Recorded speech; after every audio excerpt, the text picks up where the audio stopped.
जय हिंद, वंदे मातरम, सादर प्रणाम। कैसे हैं आप सभी? उम्मीद करता हूं आप सभी अच्छे होंगे। एक छोटी सी कहानी। आकाश मार्ग से एक कौवा मांस के टुकड़े को लेकर के उड़ रहा था। वह पीछे देखता है कि बहुत सारे बाजों का झुंड उसका पीछा कर रहा था। कौवा उनको देखकर डर जाता है और उसने अपने उड़ने की स्पीड को बढ़ा दिया। जैसे ही उसने अपनी स्पीड को बढ़ाया वैसे ही वो बाजों का जो झुंड था उन्होंने भी अपनी स्पीड को बढ़ा दिया। कौवा डर गया, असहाय हो गया और कौवे को समझ में आ गया कि अब तेरी मृत्यु निश्चित है। यह बाज तुझे मारने के लिए तेरा पीछा कर रहे हैं। जैसे ही कौवा थोड़ी दूर उड़ा, उसने सामने से देखा कि एक गरुड़ उसके समक्ष आया और गरुड़ ने कौवे की भावनाओं को समझकर उससे बड़े प्रेम से पूछा कि मित्र कौवे, आप मुझे कुछ परेशान लग रहे हैं। कौवे ने कहा, महोदय, वास्तव में मैं परेशान हूं क्योंकि मेरे पीछे ये बाजों का झुंड लगा हुआ है और यह सभी मुझे मारना चाहते हैं। गरुड़ ने उसको समझा और उससे आग्रह किया कि वह आपको मारना नहीं चाहते। आपके मुख में जो ये मांस का टुकड़ा है इसका वह पीछा कर रहे हैं। आप इसको छोड़ दीजिए। इसको जैसे ही आप छोड़ेंगे आप देखेंगे कि बाजों का झुंड आपका पीछा नहीं करेगा।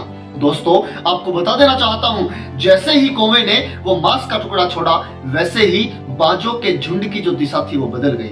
मांस का टुकड़ा जमीन की ओर गया, सारे बाज जमीन की ओर टूट पड़े। अब कौवे को चैन की सांस मिली।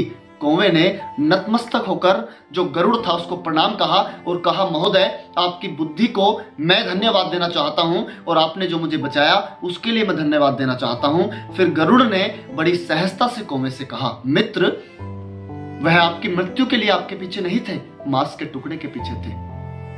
दोस्तों, आपको मैं कह देना चाहता हूं, इस कहानी को कहने का तात्पर्य इतना भर है कि सारे दुखों का कारण जो है वह मोह है। आप छोड़ दीजिए।